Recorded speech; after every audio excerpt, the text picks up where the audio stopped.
ആലപ്പുഴ ചേർത്തലയിൽ അതിദരിദ്രർക്കുള്ള ഭക്ഷണ കൂപ്പണുകൾ തട്ടിയെടുത്തെന്ന പരാതിയിൽ കോൺഗ്രസ് കൗൺസിലർക്കെതിരെ കേസ്. ചേർത്തല നഗരസഭാംഗം എം സാജുവിനെതിരെയാണ് ജാമ്യമില്ലാ വകുപ്പുകൾ പ്രകാരം കേസെടുത്തത്. തദ്ദേശ തെരഞ്ഞെടുപ്പ് മുന്നിൽ കണ്ടുള്ള തിരക്കഥയാണ് പരാതിക്ക് പിന്നിലെന്നാണ് സാജുവിന്റെ പ്രതികരണം. അതിദരിദ്രർക്കുള്ള ഭക്ഷ്യക്കൂപ്പൺ ഗുണഭോക്താവിന്റെ അനുമതിയില്ലാതെ മറ്റൊരാൾക്ക് മറിച്ചു നൽകിയെന്നാണ് പരാതി. 25-ാം വാർഡിലെ സ്ഥിര താമസക്കാരനായ ആനന്ദകുമാർ നൽകിയ പരാതിയിൽ നിയമോപദേശം തേടിയ ശേഷമാണ് പോലീസ് കേസെടുത്തത്. എന്നോട് ചോദിച്ച അനുവാദം മേടിച്ചിട്ടാണ് പുള്ളി എനിക്ക് വേണ്ടെന്ന് പറഞ്ഞിട്ടാണ് വേറെ കൊടുക്കണമെന്ന് പുള്ളി പറഞ്ഞത്. എനിക്കറിയില്ല, എന്നോട് ചോദിച്ചിട്ടുമില്ല, ഞാൻ പറഞ്ഞിട്ടുമില്ല.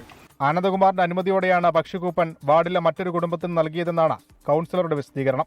കൊണ്ടുവരട്ടെ എന്ന് ചോദിച്ചപ്പോൾ പറഞ്ഞ അനിയാ, ഞാൻ അന്ന് പറഞ്ഞതല്ലേ, ഇതാർക്കെങ്കിലും എന്നെപ്പോലെ അർഹതപ്പെട്ടവർക്ക് കൊടുത്തുകൊള്ളൂ എന്ന് പറഞ്ഞതിൻ്റെ അടിസ്ഥാനത്തിലാണ് ഞാൻ ഈ പറയുന്ന അംബിക പ്രസാദ് കൈലാസത്ത് വിളി എന്ന് പറയുന്ന ഒരു വ്യക്തിക്ക് ഞാൻ ഈ സാധനം കൊടുത്തു. തദ്ദേശ തെരഞ്ഞെടുപ്പ് അടുത്തിരിക്കുന്ന സാഹചര്യത്തിൽ ഭക്ഷ്യക്കൂപ്പൺ മോഷണം ആയുധമാക്കുകയാണ് LDF. CPIM BJP ഗൂഢാലോചനയുടെ ഭാഗമാണ് പരാതിയെന്ന വാദമുയർത്തി വിഷയത്തെ കോൺഗ്രസ് പ്രതിരോധിക്കുന്നുമുണ്ട്. 24 ആലപ്പുഴ. ലോകത്തെവിടെയായാലും ഏത് സമയത്തും 24 വാർത്തകളും ഓഗ്മെന്റഡ് റിയാലിറ്റി പാക്കേജുകളും എക്സ്പ്ലെയിനറുകളും വിശദമായി കാണാൻ ഞങ്ങളുടെ YouTube ചാനൽ നിങ്ങൾക്ക് സബ്സ്ക്രൈബ് ചെയ്യാം.